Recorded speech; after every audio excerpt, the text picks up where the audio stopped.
Greetings to everyone. This is your host Ash Khan, and you are watching Consumer Pakistan News Channel. In today's bulletin,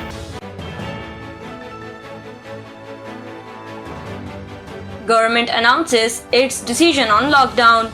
The federal government has decided against imposing a complete lockdown in the country for now, while reducing the business and office hours in the areas where the prevalence of the coronavirus exceeds 5%. This was declared during an important meeting of the NCOC in Islamabad on Friday to review the pandemic situation in the country. The meeting was chaired by Prime Minister Imran Khan and was attended by the Chief Ministers and the Chief Secretaries of all the provinces as well as other concerned federal ministers. People are telling me to impose a lockdown today, but we are not going to do so because, and I keep repeating this, that daily wagers and laborers suffer the most. He said the Premier reiterated the need to follow the mask mandate and urged people to follow SOPs the same way they had last Ramadan. Help will be taken from Pakistani Army to implement coronavirus SOPs if needed. The Prime Minister remarked that barely anyone is following SOPs anymore and that if we are not careful, the pandemic situation will be similar to that of India in the next 1 or 2 weeks. During the briefing, Minister Asad Umar said that the National Command and Operations Center had been tasked with formulating a plan with the provinces in light of rising coronavirus cases. He stated that as per the decisions, the schools in the districts with a positivity rate of more than 5% will be closed down, including the classes of grades 9 to 12. The markets in these areas will be closed at 6 p.m. and only essential services will be allowed after that. The restrictions on indoor dining will remain in place, but outdoor dining will be banned until Eid, while takeaway will be allowed. Office timings will end at 2 p.m. In case of a complete lockdown, business activities in the specified cities will be suspended and all the public and private offices will be closed.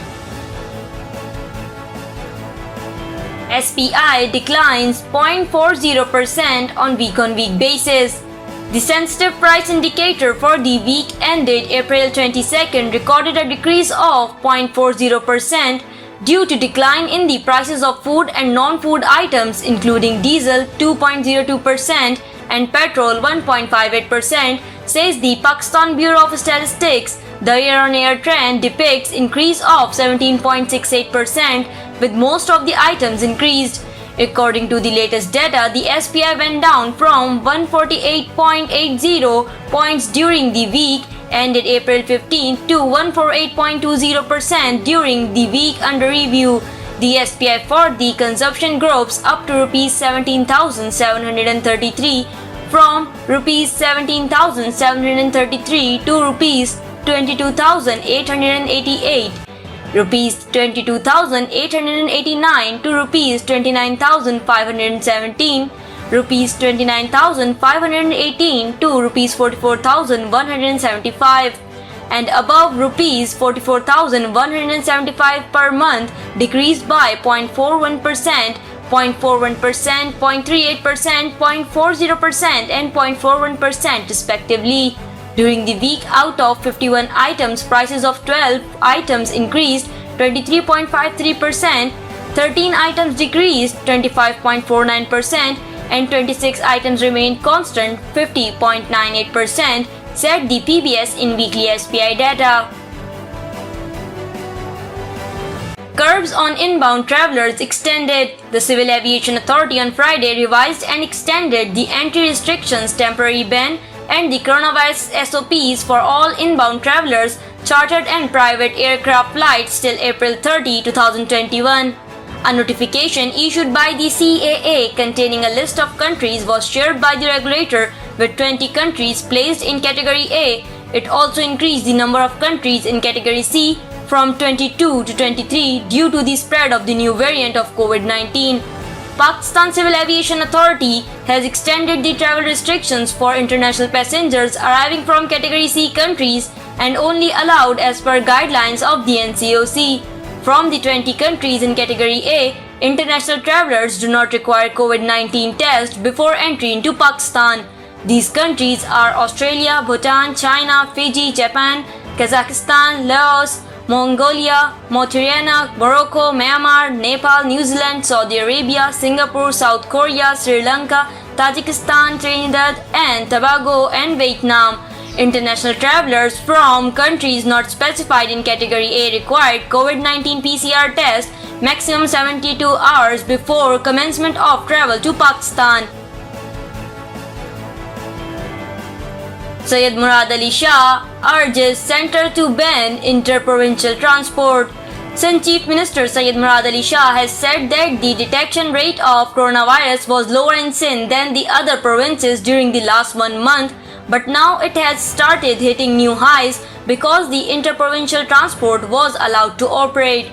Now we may have to take strict actions, including imposing lockdown to save our people. This he said while participating through video link in the NCOC meeting chaired by Prime Minister Imran Khan at PM House, Islamabad. Murad Ali Shah said that the government decided to impose a ban on interprovincial and intercity transport as was suggested by him on March 31st. The situation would have been under control in Sindh. He added that it was time to take some strong decisions to ban intercity transport, strict vigilance at airports, imposing lockdown in the districts where cases were on the rise, declare vaccination mandatory for doctors, policemen and strict administration, and allow the provinces, particularly Sindh, to procure vaccines directly.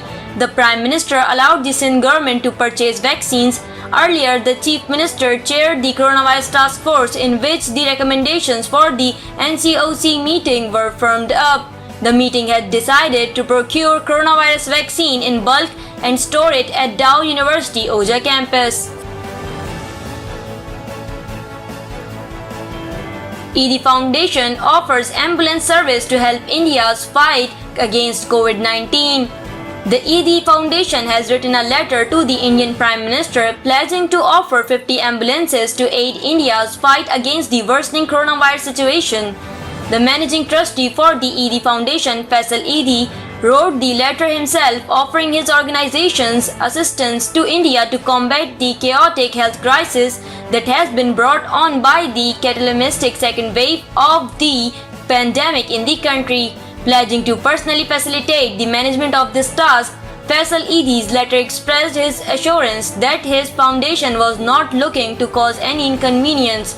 It read, "Our organization understands the gravity of the situation and we wish to lend you our full support without any inconvenience to you, which is why we will arrange all the necessary supplies that our team needs to assist the people of India. Importantly, we are not requesting any other assistance from you as we are providing fuel, food and other necessary amenities that our team will require. Our team consists of emergency medical technicians, office staff, drivers and supporting staff." Thank you for watching Consumer Pakistan News Channel. This is I, Ash Khan. See you in the next bulletin. Until then, take care and goodbye.